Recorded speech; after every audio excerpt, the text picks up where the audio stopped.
السلام عليكم ورحمة الله وبركاته.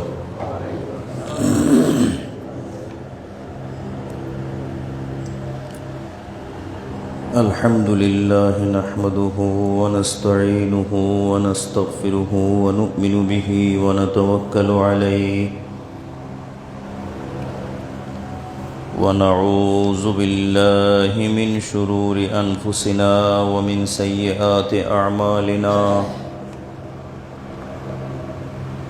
من يهده الله فلا مضل له ومن يضلله فلا هادي له. ونشهد أن لا إله إلا الله وحده لا شريك له. ونشهد أن سيدنا ونبينا ومولانا محمدا عبده ورسوله.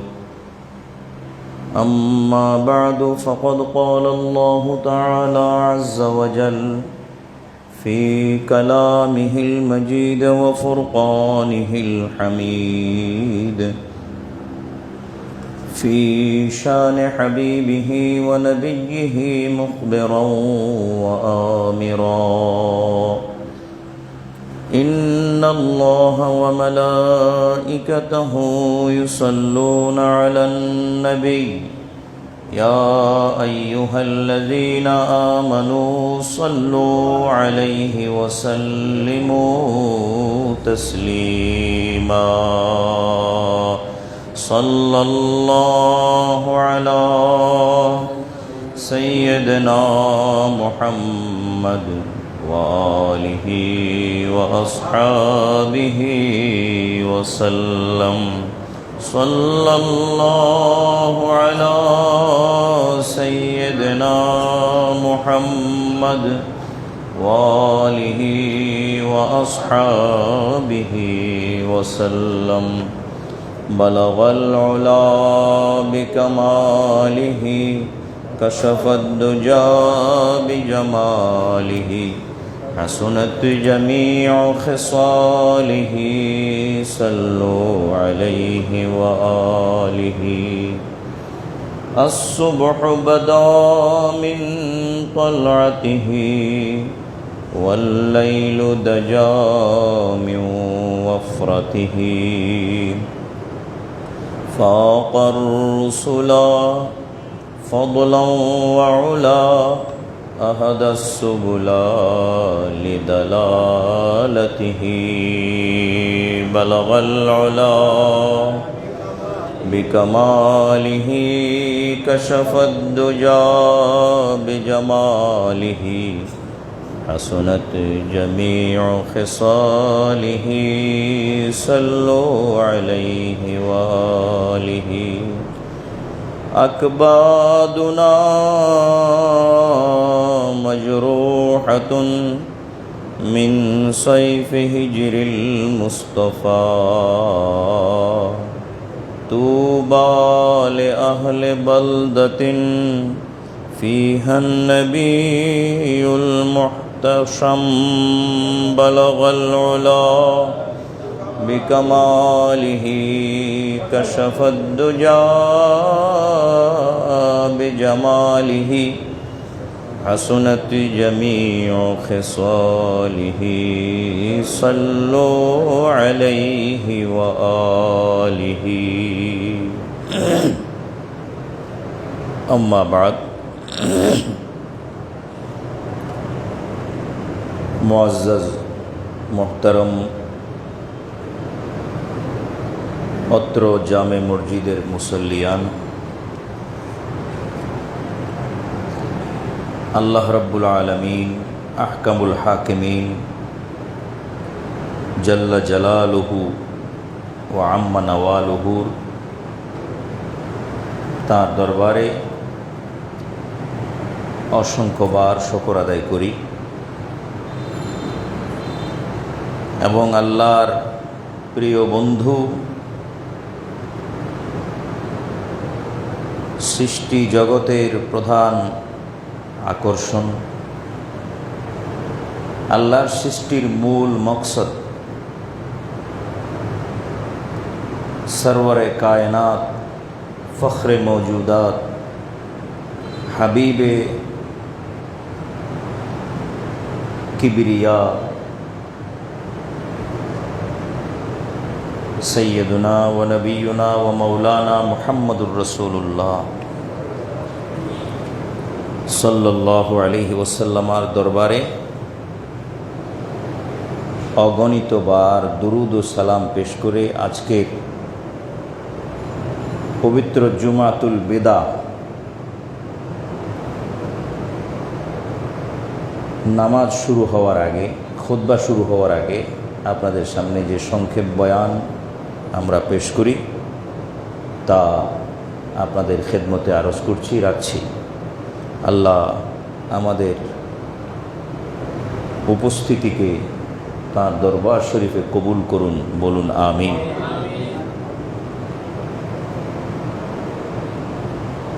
पवित्र रमजान मासेर बिदाय लग्ने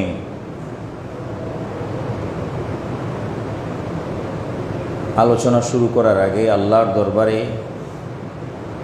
दोया राखते चाই जेन आल्लाह आमादेर এই রমজান মাসের সকল ইবাদত তার দরবার শরীফে আমাদের তরফ থেকে কবুল করুন, আমিন। আমাদেরকে আবার পবিত্র রমজান শরীফ আমাদের জীবনে পাওয়ার, আবার গ্রহণ করার হায়াত আল্লাহ আমাদেরকে দান করুন, আমিন। এই রমজান শরীফ আমাদেরকে কি দিয়ে গেল, আমরা কি পাইলাম, কি গ্রহণ করতে পারলাম, কি হারাইলাম, এই বিষয়ে আলোচনা ইনশাআল্লাহ সামনে করা যাবে এবং এই বিষয়ে আলোচনার জন্য যথেষ্ট সুযোগও থাকবে ইনশাআল্লাহ।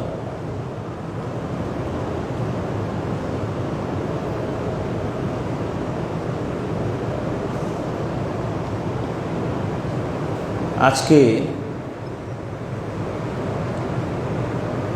কোরআনে পাকের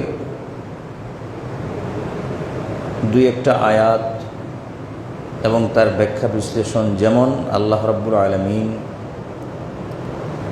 কোরআনে মজিদে সূরা মুনাফিকুনে ইরশাদ করেন, বিসমিল্লাহির রহমানির রহিম,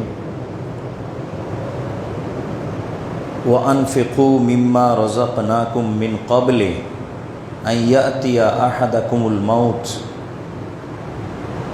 فيقول رب لولا أخرتني إلى أجل قريب فأصدق وأكن من الصالحين। সূরা মুনাফিকুন। একইভাবে সূরা বাকারা আল্লাহ ইরশাদ করেন, ওয়া আনফিকু ফি সাবিলিল্লাহি ওয়া লা তুলকু বিআইদিকুম ইলা তাহলুকা ওয়া আহসিনু ইন্নাল্লাহা ইউহিব্বুল মুহসিনিন।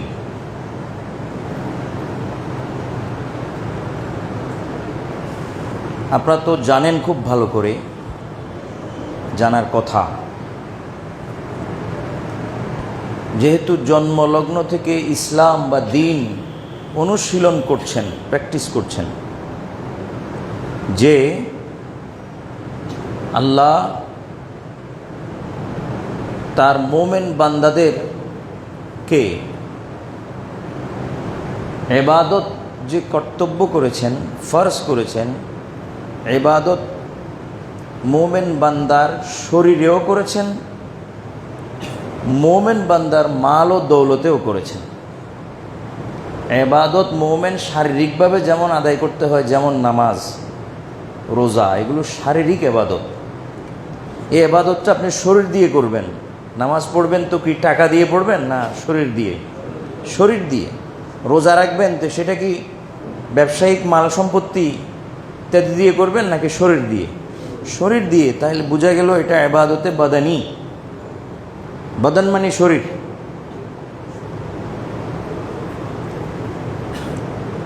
আবার মোমেন মুসলমান ইবাদত করে তার টাকা পয়সা দিয়ে, মাল দিয়ে, ধন দিয়ে, দৌলত দিয়ে, যেমন যাকাত, যেমন সাদাকা। আরেকটা ইবাদত আছে যে ইবাদতটা দোনোটাকে একসাথে জমা করছে, অন্তর্ভুক্ত করছে।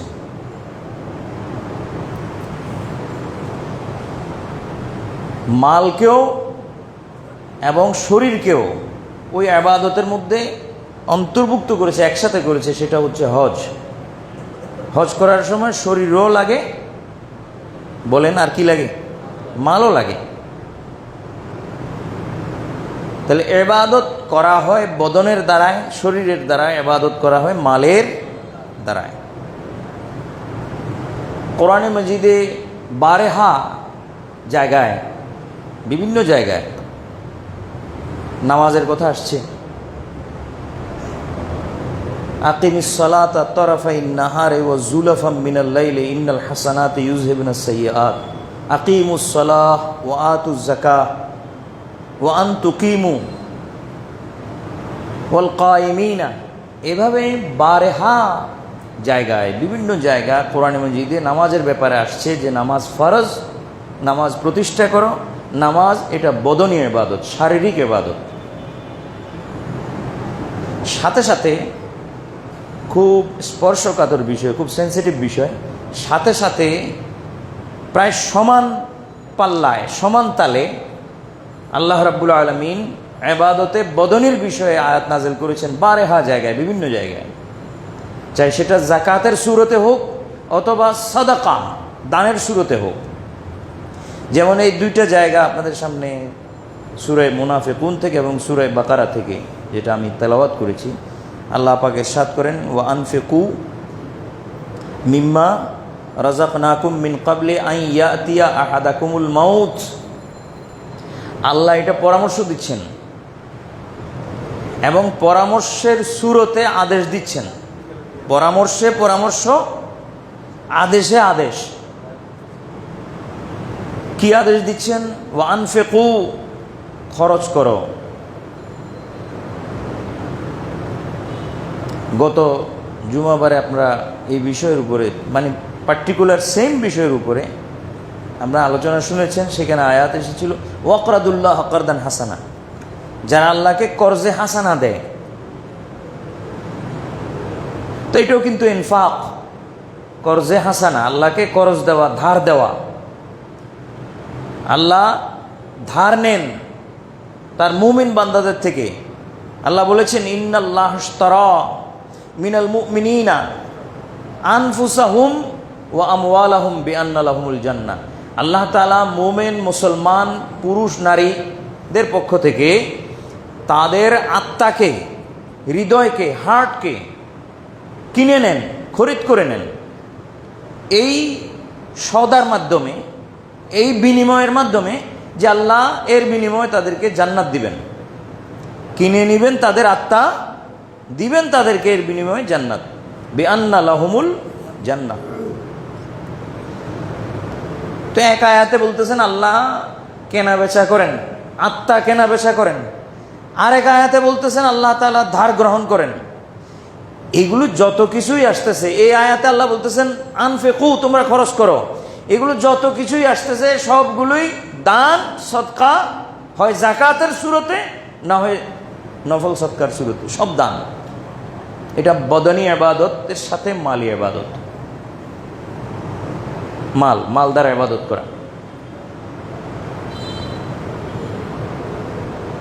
শুধু আমাদের জন্য নয়, এটা আগের যারা উম্মত, আগের নবীদের উম্মত, তাদের মধ্যেও দানের বিষয়টা ছিল ফরজ। এরা এটাকে চ্যারিটি বলে, চ্যারিটি। আশা করি নিশ্চয়ই শব্দটা শুনছেন। তারা দান সদকাকে কি বলে? চ্যারিটি। যেটাকে আমরা সাদাকা অথবা যাকাত বলি, সেটাকে তারা বলে চ্যারিটি। এটা আপনি বাইবেল খোলেন আর ইঞ্জিল খোলেন, testament, old testament, new testament, Barnabas, the gospel of Matthew or the gospel of John, সব জায়গায় দানের যত কথা আছে সেখানে চ্যারিটি শব্দ উল্লেখ আছে। তো যাই হোক, আল্লাহ বলেন ওয়ামিম্মা রাযাকনাহুম ইউনফিকুন, হ্যাঁ, ওয়া আনফিকু মিম্মা রাযাকনাহুম মিন ক্বাবলি আন ইয়াতিয়া আহাদাকুমুল মাউতু ফাআসসাদ্দাকা ফায়াকুলা রাব্বি লাউলা আখারতানি ইলা আজালিন করিবিন ফাআসসাদ্দাকা ওয়া আকুম মিনাস সালিহিন। আনফিকু, তোমরা খরচ করো, আল্লাহর রাস্তায় তোমরা ব্যয় করো। মিম্মা রাযাকনাকুম, আমি আল্লাহ তোমাদেরকে রিজিক যেখান থেকে, রিজিক যে দিয়েছি সেখান থেকে খরচ করো, আমার দেওয়া রিজিক থেকে খরচ করো। আসলে তো নিজের কিছুই নাই, নিজের কিছুই নাই, সব তো আল্লাহর। এরপরও আল্লাহ বলতেছেন যে আমি দেওয়ার পর তোমাকে মালিক বানাই দিছি, এবার তুমি মালিক হয়ে গেছো, তোমার মালিকানা থেকে তুমি এবার আল্লাহর রাস্তায় খরচ করো। এর দ্বারা কি হবে?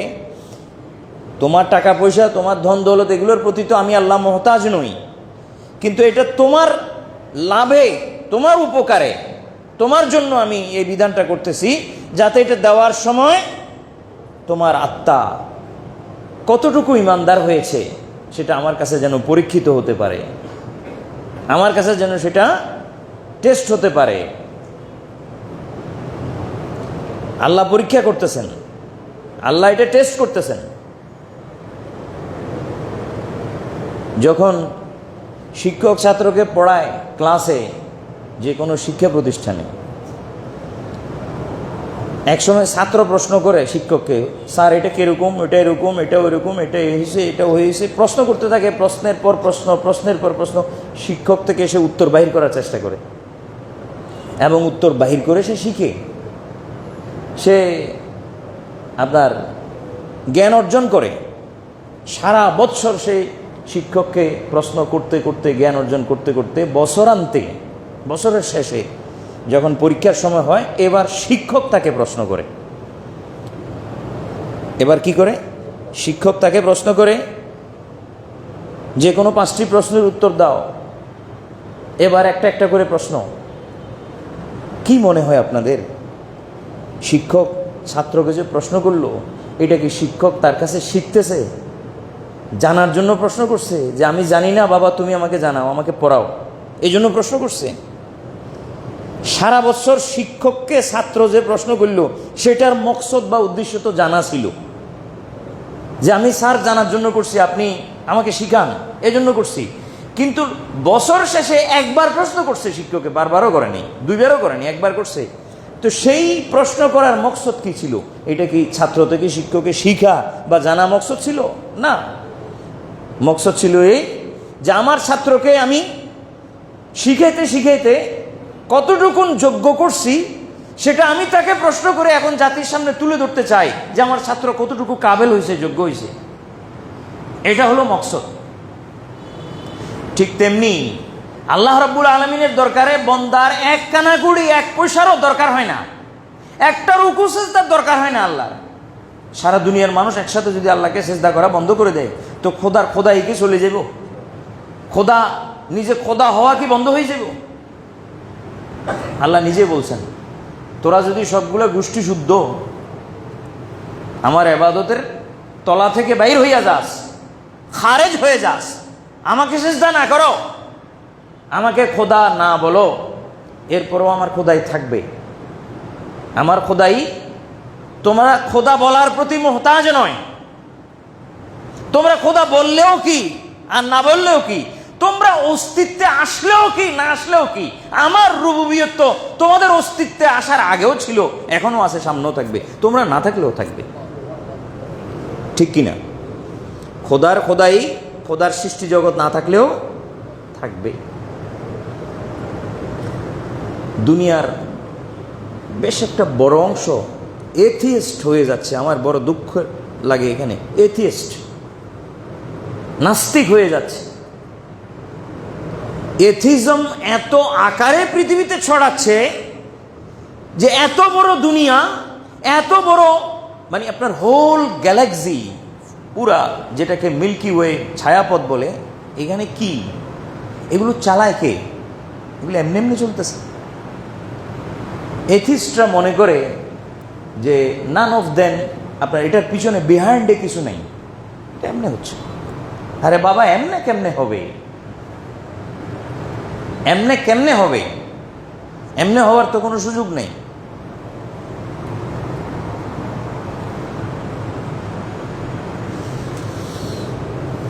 তো আল্লাহ বলেন যে আমার রুবুবিয়তের জন্য, আমার খোদাই এর জন্য আমি আমার সৃষ্টি জগতের প্রতি মুহতাজ নই, মুখাপেক্ষী নই। সেই আল্লাহ, অমুখাপেক্ষী আল্লাহ মোমেন বান্দা বান্দিদের থেকে দান সৎকা চান। কেন চান? এটা মোমেন বান্দা বান্দির জন্য, যে তোমরা দান করবে, আমি এটা গ্রহণ করব। আল্লাহ বলেন, হযরত রাসূল পাক সাল্লাল্লাহু আলাইহি ওয়াসাল্লাম হাদিসের মধ্যে ইরশাদ করছেন যে মান তাসাদ্দাকা, খুব খেয়াল করে শুনবেন, মান তাসাদ্দাকা, যে ব্যক্তি সদকা করলো, বিআদলে তামারাতিন, একটা খেজুর পরিমাণ। সেই সময় রাসূল পাক সাল্লাল্লাহু আলাইহি ওয়াসাল্লামের উপরে যখন কোরআন নাজিল হচ্ছে, সেই সময়ে উদাহরণ দেওয়ার মতো সবচেয়ে উত্তম জিনিস ছিল খেজুর আর খেজুর গাছ। কি বলেন? খেজুর আর ফল হিসেবে খেজুর, আর আর গাছ হিসেবে গাছ, খেজুর গাছ। কোরআনে মজিদে এই খেজুর গাছকে ঈমানের সাথে তুলনা দিয়েছেন আল্লাহ তাআলা। আলাম তারা কাইফা দরাবাল্লাহু মাসালান কালেমাতান তাইয়্যিবাতান কাশাজারাতিন তাইয়্যিবাতিন। আল্লাহ রাব্বুল আলামিন কালেমায়ে তাইয়্যিবাকে শাজারায়ে তাইয়্যিবা, মানে একটা উত্তম গাছ। সেই গাছটা কোন গাছ? হিয়া নাখলা, সেটা হলো খেজুর গাছ, তুলনা দিয়েছেন আল্লাহ।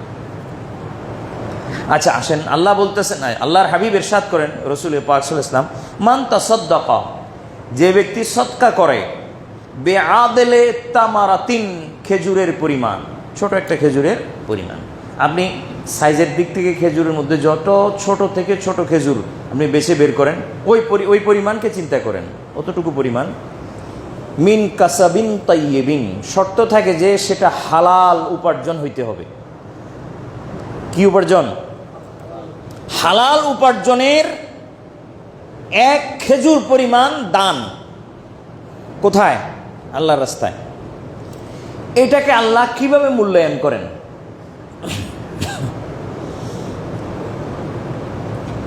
আল্লাহর নবী ইরশাদ করেন, ওয়ালা ইয়াকবালুল্লাহু ইল্লা তাইয়্যিবা, আল্লাহ রাব্বুল আলামিন তাইয়্যিব ব্যতীত, হালাল ব্যতীত কোনো অবস্থাতে কবুল করবেন না। এটা শর্ত লিখে দিয়েছেন আল্লাহর নবী, এটা শর্ত করে দিয়েছেন যে হালাল ব্যতীত আল্লাহ তাআলা কবুল করবেন না।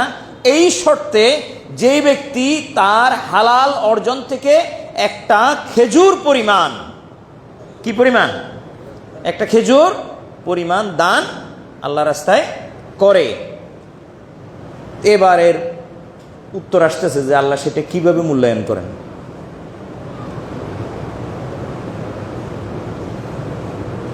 আল্লাহর নবী ইরশাদ করেন, ওয়া ইন্নাল্লাহা তাআলা ইয়াতাকাব্বালুহা বিয়ামিনিহি, আল্লাহ তাআলা সেটাকে ডান হাতে গ্রহণ করেন।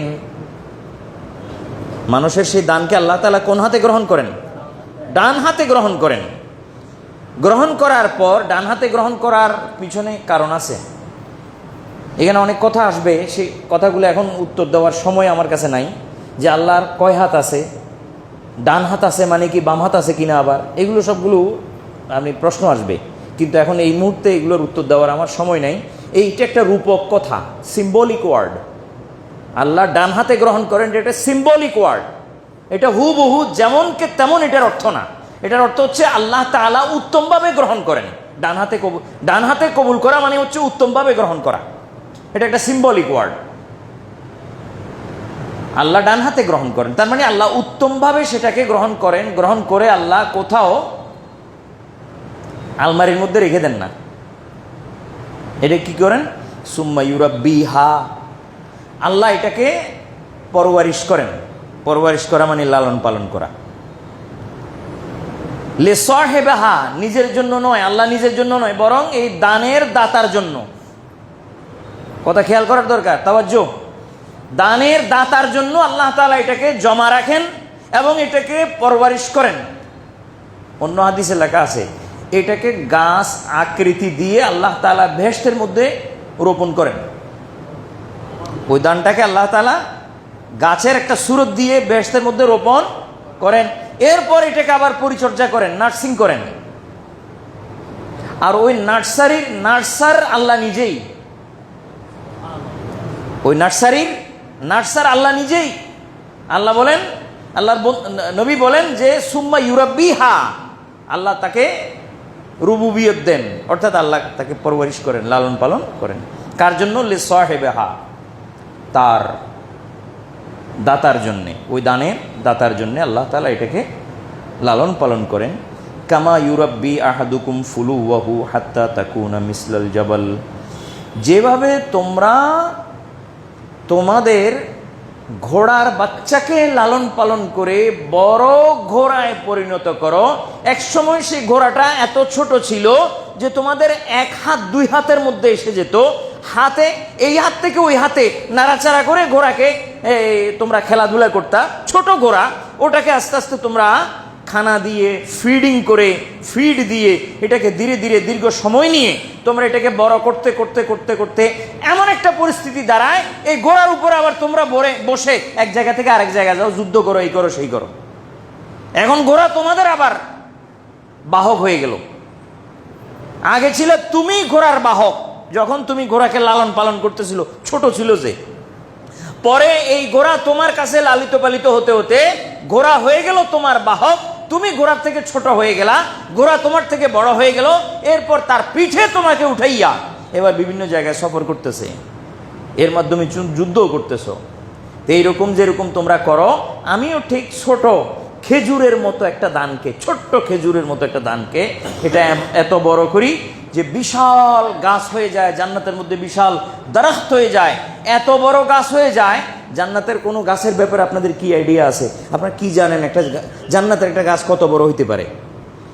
হাদিস শরীফ, বুখারী শরীফের রওয়ায়াত আমরা খতম যখন পড়তে যাই, খতমে বুখারী, তখন দেখি 27 পারার মধ্যে একটা হাদিস পাই যে ইন্না ফিল জান্নাতে লা শাজারাতান, জান্নাতের মধ্যে একটা গাছ এরকম, জান্নাতের যে কোনো গাছ তোর মধ্যে একটা গাছ এরকম যে যদি লাও ইয়াসিরু আর রাকেবুল জাওয়াদুল মুদাম্মেরু, যদি জান্নাতি গাছের গোড়া থেকে দ্রুতগামী জান্নাতি, দুনিয়াবি না, জান্নাতি ঘোড়া নিয়ে, দ্রুতগামী ঘোড়া নিয়ে, খুব স্পিডি ঘোড়া নিয়ে যদি গাছের গোড়া থেকে দৌড়ানো আরম্ভ করে, ঘোড়ার উপরে আরোহণ করে, ঘোড়া দৌড়াইতেছে, তো 70,000 বছর দৌড়ানোর পরেও গাছের ছায়া থেকে বেরিতে পারবে না। গাছের, জান্নাতের একটা গাছের বিবরণ, আদনা থেকে আদনা, ছোট থেকে ছোট গাছের বিবরণ। তো এই ধরনের গাছ আল্লাহ তাআলা দানকারীর দানকে লালন পালন করতে করতে এই ধরনের গাছে পরিণত করেন, বিশাল গাছ। কিয়ামতের ময়দানে আল্লাহর সামনে যখন বিচারালয়ে, তখন আল্লাহ রাব্বুল আলামিন তার আমলগুলো তার সামনে যখন খুলে ধরবেন, তখন সে দেখবে তার আমলগুলো এক একটা বিশাল বিশাল গাছ হয়ে এটা তার জন্য অপেক্ষা করতেছে, ইন্তজার করতেছে। জিজ্ঞেস করবেন, আল্লাহ এটা কোন আমলের, ওটা কোন আমলের, এটা কোন আমলের যাজা, ওটা কোন আমলের যাজা। তখন সে দেখবে আল্লাহ যখন বর্ণনা দিবেন এটা অমুকের, এটা অমুকের, সে দেখবে যে সামান্য লা ইলাহা ইল্লাল্লাহ একবার পড়ে রাখছিলাম, সে লা ইলাহা ইল্লাল্লাহকে আল্লাহ তাআলা এত বড় গাছে পরিণত করে ফেলছেন আমার জন্য। ছোট্ট একটা দান করে রাখছিলাম যেটা খেজুরের মাথার মতো, ছোট্ট খেজুরের গুটলির মতো, খেজুরের বিচির মতো, এটা আজকে এত বিশাল গাছ হয়ে গেছে। কথা বুঝে আসে ভাই? সুম্মা ইউরাব্বিহা, আল্লাহ সেটাকে লালন পালন করেন, হাত্তা তাকুনা মিসলাল জাবাল, এমন কি সেটা বড় পাহাড়ের মতো হয়। কিসের মতো হয়? বড় পাহাড়। বড় পাহাড়, পাহাড়ের ব্যাপারে আমি গত জুমাবারে আপনাদেরকে বলেছিলাম যে পাহাড়কে আল্লাহ তাআলা দুনিয়াতে প্রতিস্থাপন করেছেন প্যারেক হিসেবে। পাহাড়ের যারা সায়েন্টিস্ট, যারা পাহাড় নিয়ে গবেষণা করে, কসমোলজি, অ্যাস্ট্রোফিজিক্স, তারপর আপনার এই সমস্ত বিষয়ে, মানে ভৌতিক জ্ঞান যেগুলা আপনার ভৌগোলিক বিষয়, এ বিষয়ে যারা গবেষণা করে, তারা ওই আয়াত ওয়াজআলনাল জিবালা আওতাদা, এই আয়াতের আপনার ব্যাখ্যা, বিশ্লেষণ, তফসির ট্রান্সলেশন ইত্যাদি তারা পড়ে, তারা গবেষণা করে সার্চ করে বের করেছে যে আল্লাহ যে বলেছেন পৃথিবীটা পেরেক, এই সরি আপনার এই পাহাড় পৃথিবীর পেরেক, যে আল্লাহ এটা কি বলেছেন, এই পেরেকটা কতটুকু ডিপে আছে, কি আছে, এটার ব্যাসার্ধ কি, এটা কি কীরকম, ওটা বের করতে গিয়ে তারা দেখে, মানে তাদের এটা আশ্চর্য হয়ে যাবার বিষয় যে ভূমি থেকে, সমতল থেকে, মানে আপনার ল্যান্ড লেভেল থেকে উপরের দিকে এই পাহাড়িটার আকৃতি যত বড়, তার থেকে 4 থেকে 5 গুণ এরও বেশি এটা মাটির নিচে অতটুকু ভিতরে আছে, পাহাড় এত ডিপে আছে। উপরে দেখা যাচ্ছে 1 গুণ, ওইটার অংশ মাটির নিচে কোথায় কতটুকু গেছে, 4 থেকে 5 গুণের বেশি। আপনি যে হাই রাইজ বিল্ডিং যেগুলো হয় সেগুলো মাটির নিচে যায় কিনা উপরে উঠার আগে, হ্যাঁ মাটির নিচে যায়। যে টুইন টাওয়ার যেগুলো ধ্বংস হইল সেটা তো মাটির নিচে 40 তলা ছিল, উপরে 112 তলা, মাটির নিচে 40 তলা ছিল। তো 40 তলা মাটির নিচে নেওয়ার দরকার হইল কি, ওটা গেড়ে দেওয়ার জন্য, যাতে করে ওটা হিলাদুলা না করে। এগুলো আর্কিটেক্টিং সিস্টেম যেটা আছে সেটা যা বলে, এটা আর্কিটেক্টিং সিস্টেমটা তারা তো নিয়েছেও আল্লাহ রাব্বুল আলামিনের পাহাড় গেড়ে দেওয়ার ধারণা থেকে, যে আল্লাহ কীভাবে করছেন সেভাবে আমাদেরকে করতে হবে, নাহলে আমাদের বিল্ডিং ধসে যাবে, পড়ে যাবে। হাত্তা তাকুনা মিসলাল জাবাল, একজন ব্যক্তির দান শেষ পর্যন্ত পাহাড়ের মতো হয়। পাহাড়ের মতো হয় মানে শুধু বরত্ব দেখলে হবে না, ওটার যে মজবুতি আছে সেটাও এই উদাহরণের মধ্যে আসবে। পাহাড় যেরকম বড় সেরকমও হয়, পাহাড় যেরকম মজবুত দানটা সেরকমও হয়। কিয়ামতের ময়দানে এই ব্যক্তির জন্য মজবুত ছায়া হিসেবে এই দান তার জন্য কাজ করবে। একটা ওয়াকিয়া শুনেন, ঈমান তাজা হবে।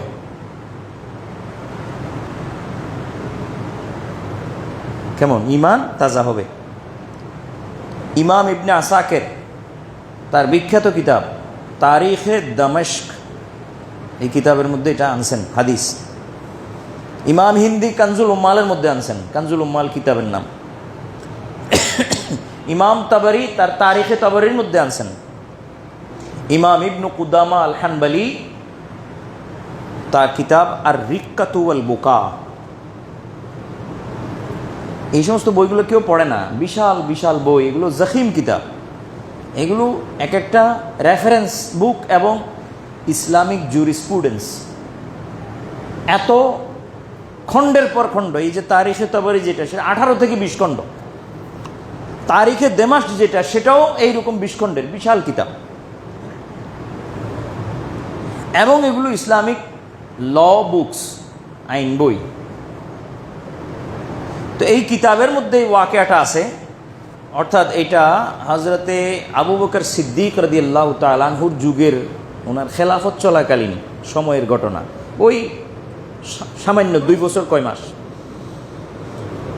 হজরতে ইবনে আব্বাস রাদিয়াল্লাহু তাআলা আনহু হাদিস রিওয়ায়াতকারী, রাসূলের পাক সাল্লাল্লাহু আলাইহি ওয়াসাল্লামের চাচাতো ভাই ইবনে আব্বাস হাদিসের ট্রান্সমিটার রিওয়ায়াতকারী, তিনি বলেন যে কোহেতাল মাহতারু আলা আহদে আবি বকর সিদ্দিক রাদিয়াল্লাহু আনহু, আবু বকর সিদ্দিক রাদিয়াল্লাহু তাআলা আনহুর আমলে একবার অনাবৃষ্টি হইল, খরা, দুর্ভিক্ষ। ফাজতামা আন-নাসু ইলা আবি বকরিন, খরার পরিমাণ এত তীব্র হইল যে বৃষ্টি বন্ধ এবং ফসল নষ্ট, গবাদি পশু মারাত্মকভাবে ক্ষুধার্ত, আর মানুষের প্রাণ ওষ্ঠাগত, কোথাও কিছু নেই, দুর্ভিক্ষ আর দুর্ভিক্ষ।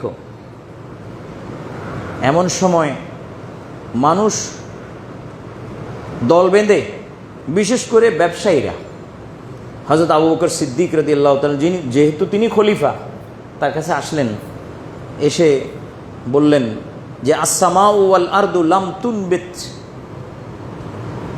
জমিন এবং আসমান কোনো কিছুই উৎপাদন করছে না, ঠিক না? জমিন উৎপাদন করতে হলে আসমানের দরকার আছে কি নাই? আসমানে বৃষ্টি বর্ষণ না করলে জমিনে উৎপাদন করা তো একার পক্ষে সম্ভব না, না।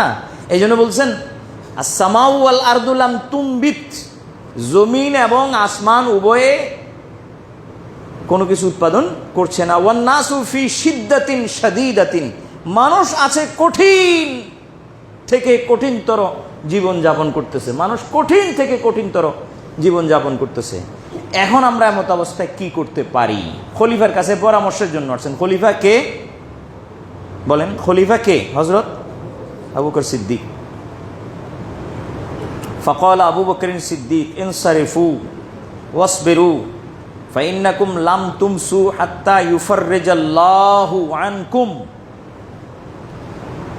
যে ঠিক আছে তোমরা বাড়ি ঘরে চলে যাও, সবর করো, ধৈর্য ধরো, এবং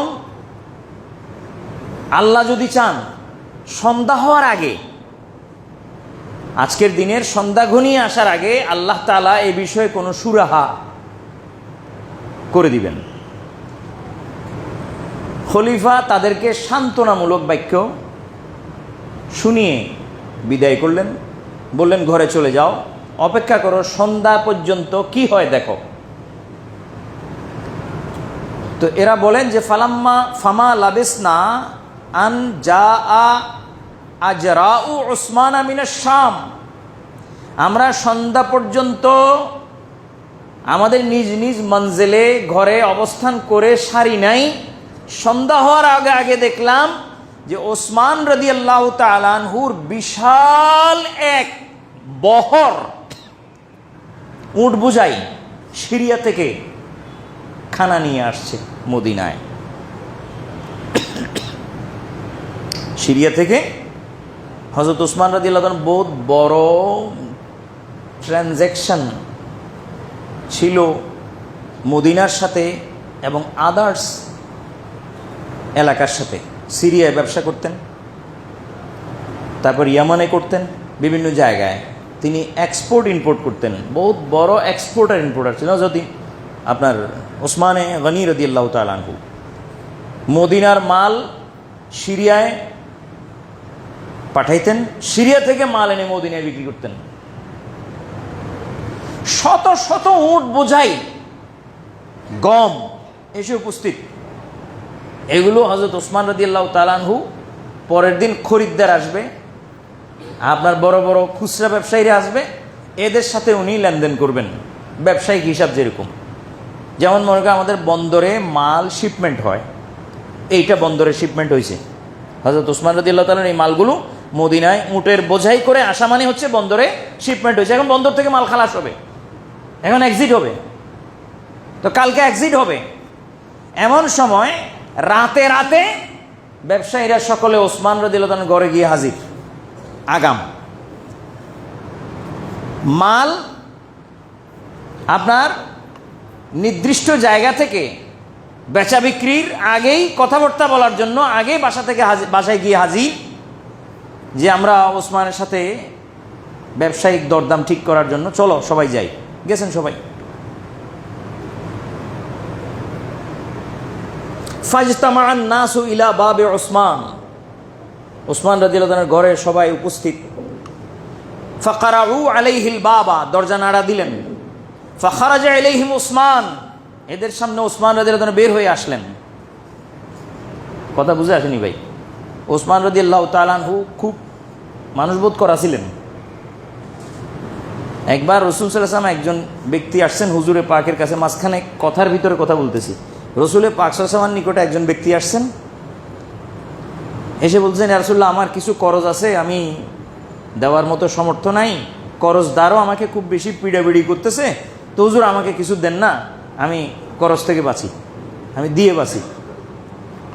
হুজুর সাল্লাল্লাহু আলাইহি ওয়াসাল্লাম বলেন মা ইনদি মা উতিকা, আমার কাছে তো আমার হাতে তো তোমাকে দেওয়ার মতো এখন কিছু নাই, তবে একটা কাজ করো, যাও ওসমানের কাছে যাও, ওসমান রাদিয়াল্লাহু তাআলা, এবং আমার সালাম দাও, এবং তুমি কি কারণে আসছো এটাও বলো, দেখো ওসমান কি করে। তুমি গেছেন হযরত ওসমান রাদিয়াল্লাহু তাআলার ঘরে সন্ধ্যার পরে, অন্ধকার সময়। উসমান রাদিয়াল্লাহু তাআলা আনহুর ঘরের নিকটে যাইয়া দরজা নাড়া দিবেন, এমন সময় ভিতর থেকে আওয়াজ শুনতেছেন।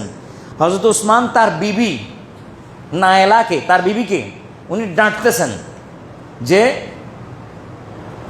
সেরাগের মধ্যে রেশা মোটা দিয়ে ফেলছ, তেল বেশি টানতেছে, মোটা কেন দিলা, আরো পাতলা করো, চিকন করে এটা অর্ধেক করো। সেরাগের মধ্যে রেশা মোটা দিয়ে ফেলছে, যে জন্য ওসমানে তার বিবিকে বকাঝকা করতেছেন, ডাঁটতেছেন। এটা উনি শুনছেন, শুনি মনে মনে বলতেছেন যে ব্যক্তি বিবিকে সেরাগের মধ্যে রশি মোটা দেওয়ার কারণে ডাঁটতে পারে, তো সে আমার কিসের খরচের টাকা দিবে, এ তো দেখছি আরো বড় বকিল, এ কি দিব আমাকে। তো মনে করছে দরজা নাড়া না দিয়ে বা নিজের বিষয়টা না বলে চলে যাবেন, লজ্জার ব্যাপার হবে, তখন বলে লাভ কি হবে, আমি যে নিডি মানুষ এটা প্রকাশ হবে, দরকার নাই, আমি আমারটা ভিতরে গোপন রাখি, চলে যাবেন। পরে খেয়াল আসলো রসুল পাক সাল্লাল্লাহু আলাইহি ওয়াসাল্লাম তো সালামও দিয়েছেন, ওইটা তো পৌঁছাইতে হবে। হুজুর তো আমাকে আসার সময় সালাম দিছেন, ওই সালামটা তো আমার কাছে আমানত থেকে যাবে। তো এই জন্য দরজা নাড়ি সালাম দেওয়াকে জরুরি মনে করলেন, দরজা নাড়লেন, ওসমান রাদিয়াল্লাহু আনহু আসলেন। আসার পরে হুজুরের সালাম পৌঁছাইলেন, বললেন হুজুর আপনাকে সালাম দিয়েছেন, আর আমিও সালাম দিচ্ছি, আমার পক্ষ থেকেও সালাম। রসুল পাকও সালাম দিয়েছেন। তো বিনা কারণে তো আসো নাই, তুমি কেন আসছো? হুজুর পাঠাইছেন, নিশ্চয় কোনো কাজ আছে কি? বলে ইয়া ওসমান আল গনি, কাজ তো ছিল, কিন্তু এখন বলতাম কি না ভয় পাইতেছি, হয় না হয়। বলে হুজুর পাঠাইছেন, বলো না কি জন্য পাঠাইছেন। তো তখন তিনি বললেন যে আমার এরকম এরকম করজ, আমি হুজুর কাছে গেছিলাম, মনে করছিলাম হুজুর আমাকে কিছু দিবেন আর এর দ্বারা আমি করজ পরিশোধ করব, এখন হুজুর পাঠাই দিয়েছেন আপনার কাছে। আবার একটু ঠেলা দিয়ে বললেন হুজুর আমার একটু করজ বেশি আছে, পয়সা বেশি লাগবে। এটা আবার নিজে থেকে বলছেন। উনি খালি গায়ে ছিলেন ওসমান। খালি গায়ে বলতে গায়ের মধ্যে যা এসেনশিয়াল থাকা দরকার তা আছে, বাকি আর না বেশভূষা যেগুলো আছে, আমার গায়ে দেখতেছেন না কতগুলো, এরকম নাই, হালকা। তা এখন উনি যদি বাহির হইতে হয়, জামাটা আমার আরেকটু পড়তে হয় না, সে সময়টাও উনি নেন নাই যে আরেকটু নতুন করে ভালো করে জামাটামা পরে বাইর হই। উনি ওইভাবে বাইর হয়ে গেছেন। আর ঘটনাক্রমে ওসমান রাদিয়াল্লাহু আনহুর বাড়ির সামনে ওই সিরিয়া থেকে এরকম আসা অনেক মাল ছিল, বিশাল মালের সম্ভার ছিল, বিরাট উটের বোঝাই, 100টা উটের বোঝাই মালামাল ছিল। হজরত ওসমান বললেন যে দেখো এখানে বিশাল মালের সম্পদ, লাখ লাখ দেরহাম, এগুলো দিয়ে তোমার খরচ হয়ে যাবে, এগুলো সব তোমার জন্য নিয়ে যাও।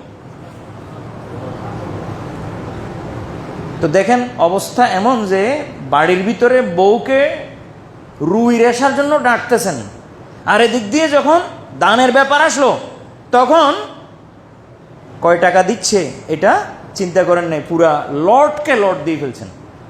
এই ছিল হযরত ওসমান রাদিয়াল্লাহু আনহু খাসিয়ত। দেওয়ার সময় কোনো অবস্থাতে তিনি কি করতেন না, আলসি করতেন না।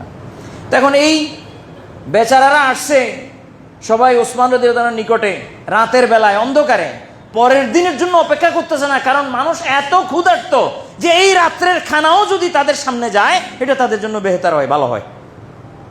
রাতের খানাও তো নাই কারো কাছে, আর দীর্ঘদিন খানা নাই, এমত অবস্থায় কালকে সকাল তো দেরি হয়ে যাবে, তো এ রাতেও যদি তাদের পেটে যদি কিছু যায়, দানা পানি যায়, তখন তো মুসলমানে ভক্তি ছিল, ভালোবাসা ছিল, ভ্রাতৃত্বের বন্ধন ছিল, এবং এটা রসুলের পাক সাল্লাল্লাহু আলাইহি ওয়াসাল্লামের জোড়ায় দেওয়া বন্ধন। এত সহজে তো এটা ভাঙছে না তখন। তো হযরত ওসমান রাদিয়াল্লাহু তাআলা আনহুকে শুনালেন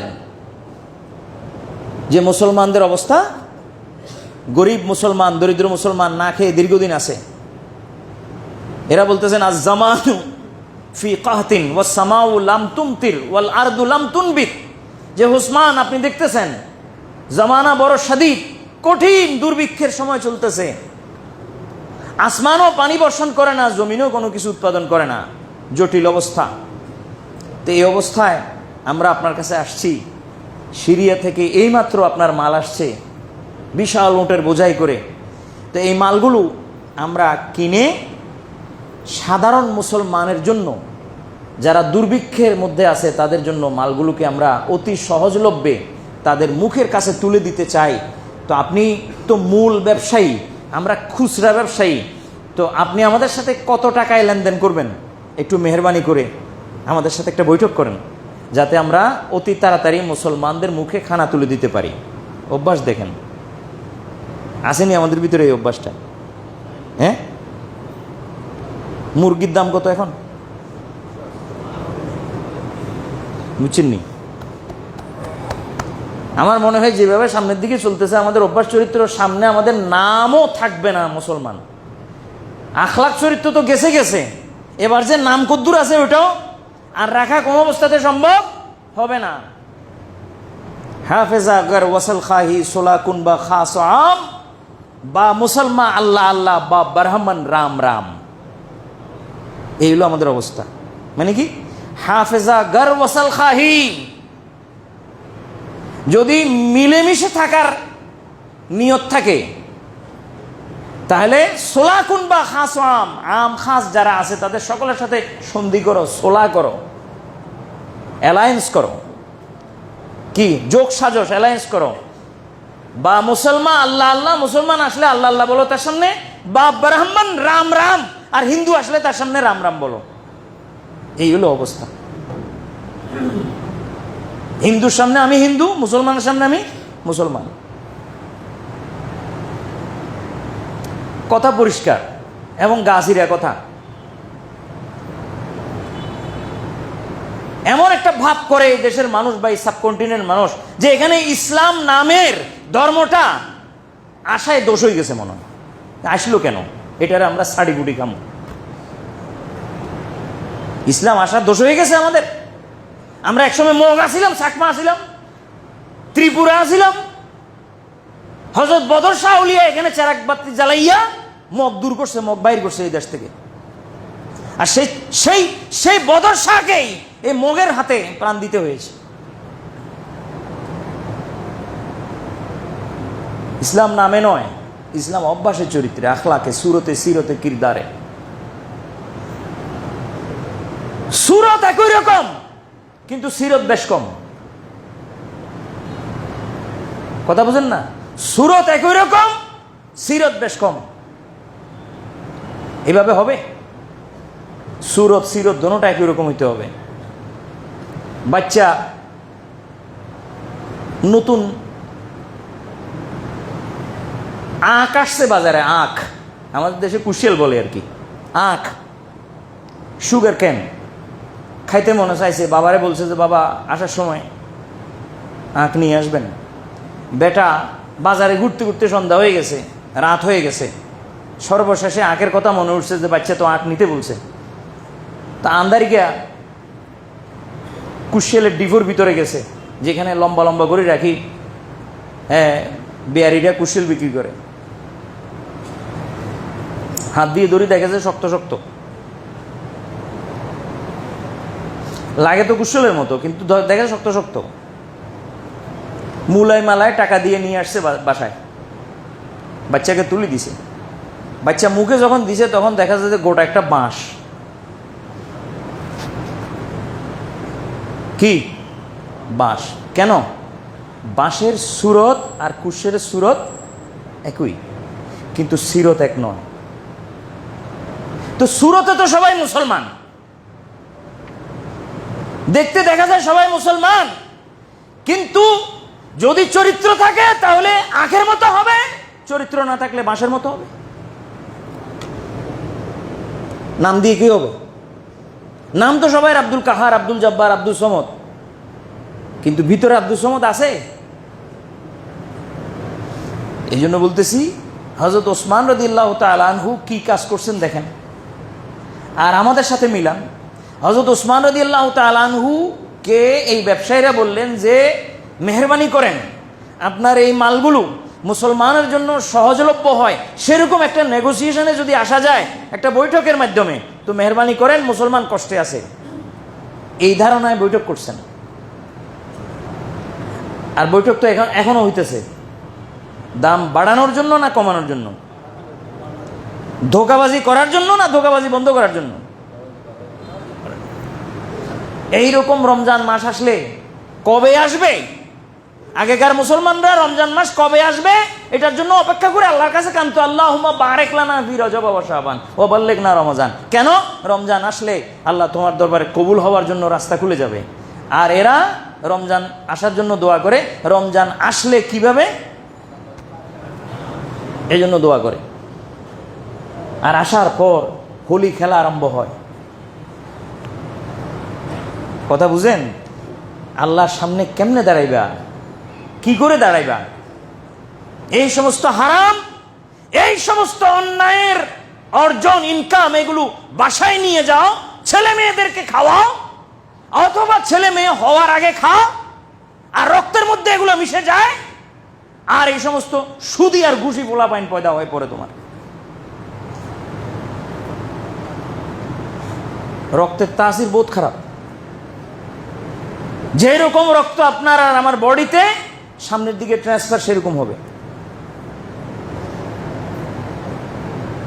এবাদতের 16 আনার মধ্যে 14 আনাই নির্ভর করে হালাল খানার উপরে, আর বাকি 2 আনা বাকি সব কিছুর উপরে।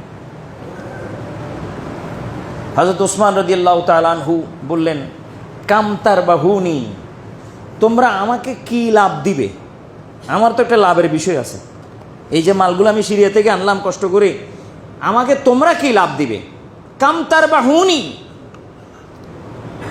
তখন এরা হযরত ওসমানকে বলে যে, কালু আল আশরাতু নাজআলু রিবাহা দিরহামাইন, তোমাকে আমরা প্রতি 10 দিরহামে 10 টাকায়, 10 দিরহাম মানে 10 টাকায় 2 টাকা লাভ দিব, মানে 10 টাকায় 12 টাকা প্রফিট হয়েছে নি ভাই? 10 টাকায় 2 টাকা প্রফিট হয়েছে, তো হয়েছে, সামথিং হয়েছে। মিল ফ্যাক্টরি বন্ধ করার মতো অবস্থা নয়। একটা মিলের ভিতরে যদি কোথায় 70% উৎপাদন হওয়ার কথা, সেখানে উৎপাদন নামতে নামতে নামতে নামতে 30% আসছে। মিল লে অফ হবে কিনা? অবশ্যই হবে। 30% উৎপাদন হলে তো বাকি 70% ঘাটতি, লে অফ হবে, বন্ধ হয়ে যাবে। এখানে ওসমান রাদিয়াল্লাহু প্রস্তাব দিছে যে প্রতি 10 দিরহামে 2 দিরহাম, 10 টাকায় 12 টাকা, 2 টাকা আপনার লাভ। হযরত ওসমান বলেন, জাদুনি, আরো বাড়িয়ে দাও, এত কমে হবে না, আরো বাড়াও। এরপর এরা বললেন যে আর বাতে দারাহেমা, আচ্ছা ঠিক আছে যাও, 4 দিরহাম মানে 10-এ 14, আরো 2 বাড়াই দিছে, 10-এ 14। ক্বালা জাদুনি, তারা বলেন না আরো বাড়াই দাও, আরো বাড়াই দাও, 10-এ 14 হবে না, আমি আরো বেশি পাইতেছি, আর তোমরা নিতে চাইলে ওই পর্যায়ে আসতে হবে। এখন এরা বলেন যে নাহনু তুজ্জারুল মদিনা ফামান জাদাকা, যে দেখুন ওসমান, আমরা মদিনার সমস্ত ব্যবসায়ী চলে আসছি, এখানে একজনও আমাদের ঘরে বাড়িতে নাই। আপনি দেখেন সবগুলো চোখ ঘুরে দেখেন, চোখ ঘুরে দেখলাম, আপনিও মানুষ চিনেন, আমরাও চিনি। এলাকার মধ্যে মানুষজন ব্যবসায়ী যারা আছে, তারা যদি একসাথে সবাই এক রুমের ভিতরে ঢুকে যায়, ভালো করে চাইলে কই দেওয়া যাইব, বলে দেওয়া যাইব যে আর ঘরের মধ্যে আর কেউ নাই, সবাই চলে আসছে, চিনে তো। এরা বলতেছেন যে দেখেন ওসমান, যে আমরা সবাই চলে আসছি, কেউ নাই, আর আপনি বলতেছেন আপনাকে আরো বাড়িয়ে দিবে। বাড়িয়ে দেওয়ার লোকটাকে, সবাই তো এখানে আছে, বাড়িয়ে তো কেউ দেওয়ার মতো লোক নাই, সব তো এখানে চলে আসছে, বাড়াইবে কে আবার? আপনি বলেন বাড়াই দিবে। তখন হযরত ওসমান বলেন যে ইন্নাল্লাহা জাদানি বিআশারাতি দিরহামিন, ক্বালা আল্লাহু তাআলা ওয়া মান জা বিল হাসানাতি ফালাহু আশরু আমসালিহা। মানে হচ্ছে তোমরা মদিনার সমস্ত ব্যবসায়ী চলে আসছো, তাদেরকে আমিও দেখতেছি, একজনও ঘরে নাই, সব ঠিক আছে, কিন্তু বাড়াবে কোনো মানুষ না, বাড়াবেন আল্লাহ তাআলা। আল্লাহ তাআলা 1 দিরহাম তার রাস্তায় খরচ করলে তার বিনিময়ে 10 দিরহাম দান করেন। আমি এই কথা বলতে চাচ্ছি, এগুলো একটাও বিক্রি করব না, কাল মুসলমানদের জন্য এগুলো আল্লাহর রাস্তায় আমি খরচ করে দেব, এবং আল্লাহর সাথে আমি ব্যবসা করে 1-10-এ পরিণত করবো। এগুলোকে 1-10-এ পরিণত করবো। আমি এগুলো আল্লাহর রাস্তায় খরচ করার জন্য, ব্যবসা করার জন্য আমি নিয়ত করিনি, আমি এগুলো আল্লাহর রাস্তায় ব্যয় করে দিব, মুসলমানদের জন্য সহজ করে দিব, যাতে মুসলমানরা, অভুক্ত মুসলমানরা খানা খাওয়ার পর আল্লাহর দরবারে শুকর আদায় করতে পারে। ওসমান নামের বহু লোক আছে বাংলাদেশে, কিন্তু এই চরিত্র কারো কাছে নাই। নাম নিতে পারছে, চরিত্র নিতে পারে নাই। সারা আরব মুলুক যেখান থেকে হাদিসটা আসছে, যে হযরত আবু বকরের দেশ থেকে এই হাদিসটা এখানে আসছে, সারা আরব মুলুক আমেরিকার পা চাকা গোলাম হয়ে গেছে। উপর থেকে আমার মতো জুব্বা আছে, টুপি আছে, দাড়ি আছে, পাগড়ি আছে, এতটুকু দাড়ি আছে, কিন্তু ভিতরে ঈমান নাই, খোকলা হয়ে গেছে। এদের দ্বারায় মুসলমানদের সেবা করা কোনো অবস্থাতে সম্ভব নয়, এদের আশা করা যায় না। এবং এটা রাসূল সাল্লাল্লাহু আলাইহি ওয়াসাল্লাম যে ভবিষ্যৎবাণী করে গেছেন হুবহু সেভাবে হচ্ছে।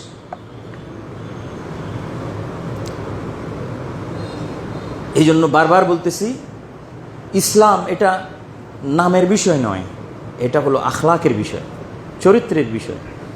হযরত ওসমান রাদিয়াল্লাহু তাআলা আনহু পরের দিন এই সমস্ত খাদ্য দ্রব্যাদি সারা মদিনার ঘরে ঘরে পৌঁছাইছেন। মদিনার ঘরে ঘরে পৌঁছাইয়া কৃত্রিম যে রাড সৃষ্টি হয়েছে, অকাল দুর্ভিক্ষ যে সৃষ্টি হয়েছে, সেখান থেকে মুসলমানদেরকে কিছুটা হলো প্রশমন তিনি দিয়েছিলেন। সেই রাত্রে হযরত ওসমান রাদিয়াল্লাহু তাআলা আনহুর সেখান থেকে সবাই বের হয়ে আসে, আপন আপন ঘরে চলে গেলেন। রেওয়ায়েতকারী হযরত ইবনে আব্বাসও ছিলেন। ইবনে আব্বাস রাদিয়াল্লাহু তাআলা আনহু রাতে ঘুমালেন। ঘুমানোর পরে হযরত রাসূল পাক সাল্লাল্লাহু আলাইহি ওয়াসাল্লামকে খাবে দেখলেন যে রাসূল সাল্লাল্লাহু আলাইহি ওয়াসাল্লাম হাতের মধ্যে একটা লাঠি, ছোট্ট লাঠি, গায়ের মধ্যে নুরানি লেবাস, পায়ে নুরানি জোড়া জুতা, এগুলো পরে তাড়াহুড়া করতেছেন কোথায় যাবেন, যেরকম আমরা তাড়াহুড়া করি দ্রুত গাড়িতে ওঠার জন্য, হুজুর তাড়াহুড়া করতেছেন। তো হযরত ইবনে আব্বাস বলেন, ইয়া রাসূলুল্লাহ ইন্নী মুশতাকুন ইলাইকা, আমি তো আপনার দিকে মুশতাক, আপনাকে দীর্ঘদিন পরে দেখলাম, আপনি তাড়াহুড়া কেন করতেছেন, কোথায় যাবেন? হুজুর একটু দাঁড়ান না, আমার সাথে কথা বলেন না। হুজুর তাড়াহুড়া করতেছেন, তার সাথে কথার সময় দিচ্ছেন না। হুজুরকে বললেন যে হুজুর ইয়া রাসূলুল্লাহ আপনি এত তাড়াহুড়ো কেন করতেছেন, কোথায় যাচ্ছেন?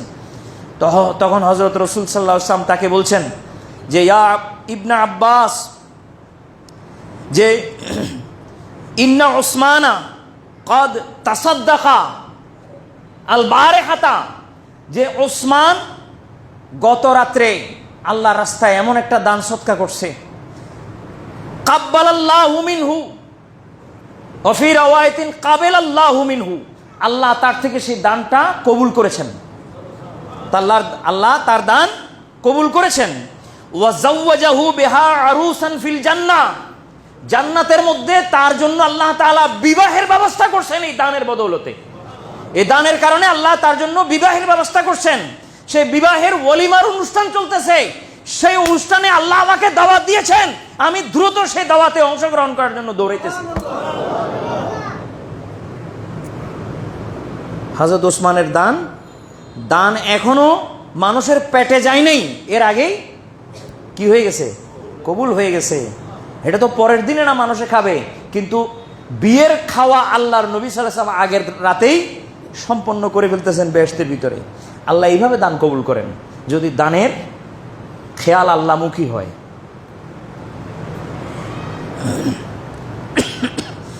এই যে আল্লাহর নবী ইরশাদ করেছেন সুম্মা ইউরাব্বিহা,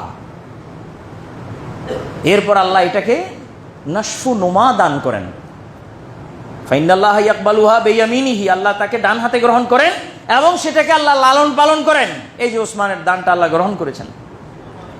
কোরআনে মাজিদে আল্লাহ তাআলা কোরবানির ব্যাপারে ইরশাদ করেছেন যে লা ইয়ানালাল্লাহু লুহুমুহা ওয়ালা দিমাউহা ওয়ালাকিন ইয়ানালুহুত তাকওয়া মিনকুম, যে কোরবানির পশু গরু যেটা চোখে দেখা যায়, তুমি বাজারে যাইতেছো গরু খরিদ করার জন্য, চোখে দেখা যাচ্ছে তুমি যাইতেছো, গরু কিনলা দেখা যাচ্ছে চোখে, গরু নিয়ে আসতেছো, 2-4 জন মানুষ তার পিছনে আসে, হাম্বা দৌড়াইতেছে, একজন দৌড়ায় আরেকজন টানে, এগুলো সব দেখা যায়। তোমাকেও দেখা যাচ্ছে, মানুষ জিজ্ঞেস করতেছে ওয়া হতই ওয়া, দেখা যাচ্ছে। ঘরে নিয়ে আসলা দেখা যাচ্ছে, কোরবানির ময়দান পর্যন্ত নিয়ে গেলা দৃশ্যমান দেখা যাচ্ছে, ভিজুয়াল। জবাই করায় সোয়াই জবাই করাই দিলে দেখা যাচ্ছে, রক্ত পড়ে মাটিতে গড়াইতেছে দেখা যাচ্ছে সব। আল্লাহ বলেন যেগুলো দেখা যাচ্ছে এগুলো একটাও আল্লাহর দরবারে যায় না। যা দেখা যায় না। রক্ত আল্লাহর দরবারে পৌঁছে না, রক্ত তো মাটি খায়। গোশত আল্লাহর দরবারে পৌঁছে না, গোশত মানুষের পেটে যায়। হাড্ডি না, জীব জানোয়ারের পেটে যায়। যা দেখা যায় আল্লাহর দরবারে এগুলো কিছুই যায় না। আল্লাহ বলেন যে আমার দরবারে আসেটা কি তাহলে? ওয়ালাকিন ইয়ানালুহুত তাকওয়া মিনকুম, আল্লাহর দরবারে তাকওয়াটা যায় যেটা দেখা যায় না। আল্লাহর দরবারে কি যায়? তাকওয়া যায় যেটা দেখা যায় না। এই উসমান রাদিয়াল্লাহু তাআলার এই দানটা, শত শত বোঝাই উট, এটা আল্লাহর দরবারে যায়নি। ওই উটের উপরে হাজার হাজার টন গম, এটা আল্লাহর দরবারে যায়নি। এগুলো মানুষের পেটে গেছে। তো আল্লাহর দরবারে ওসমানের কি গেছে?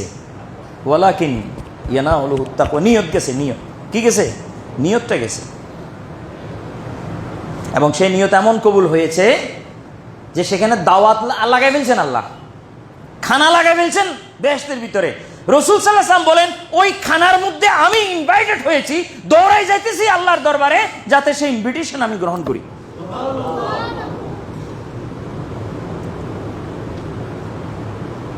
অতএব আমি উদ্বুদ্ধ করেছি আপনাদের সকলকে, আল্লাহর নবীর জামানার এই হযরত আবু বকর সিদ্দিকের জামানার এই হাদিস আপনাদের সামনে প্লেস করে এই বিষয়ে যে আপনারা হযরত ওসমানের চরিত্রে চরিত্রবান হন। আমরা যেন আল্লাহর দরবারে ওসমান রাদিয়াল্লাহু তাআলার চরিত্র আল্লাহর দরবারে পেশ করতে পারি, যে হে ওসমান রাদিয়াল্লাহু তাআলা কি খেয়াল নিয়ে আপনার দরবারে দান করেছিলেন, আল্লাহ সেভাবে দান করার, সেই খেয়াল নিয়ে আল্লাহর রাস্তায় দেওয়ার তৌফিক আল্লাহ আমাদেরকে দিন।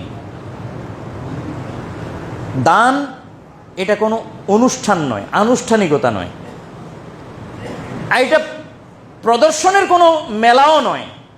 বস এটা আল্লাহ দেখবেন শুধু তার জন্যে, এটা তাকে কেন্দ্র করে। যখন দানের অবস্থা এই হবে তখন আল্লাহ তাআলা, ওই আল্লাহ এখনো আছেন যে আল্লাহ হযরত ওসমানের দানকে কবুল করেছেন, সেই আল্লাহ এখন আল্লাহর একজন না, ওই জন্যই।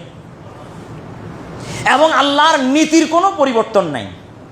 লা তাবদীলা লিসুন্নাতিল্লাহ, আল্লাহর সুন্নতের কোনো পরিবর্তন নাই। আল্লাহ ওসমান রাদিয়াল্লাহু তাআলা আনহুর দানকে যেই আগ্রহ নিয়ে, অনুভূতি নিয়ে কবুল করেছেন, সেই আল্লাহ এখনো,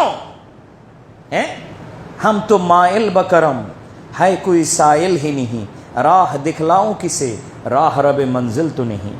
আল্লাহ বলতেছেন আমি তো এখনো আসি ওইভাবেই যেভাবে আগে ছিলাম, কেউ তো আসতে দেখি না, কেউ আসে না কেন আমার কাছে? আমরা যাইতে জানি নাই, যার কারণে অনেকে বলেন যে আমাদের দান কেন কবুল হয় না। কবুল না হওয়ার পিছনে কারণ হলো আমি যাইতে জানি নাই। আল্লাহ আমাদের সকলকে কবুল করুন। ওয়া মা তৌফিক ইল্লা বিল্লাহ।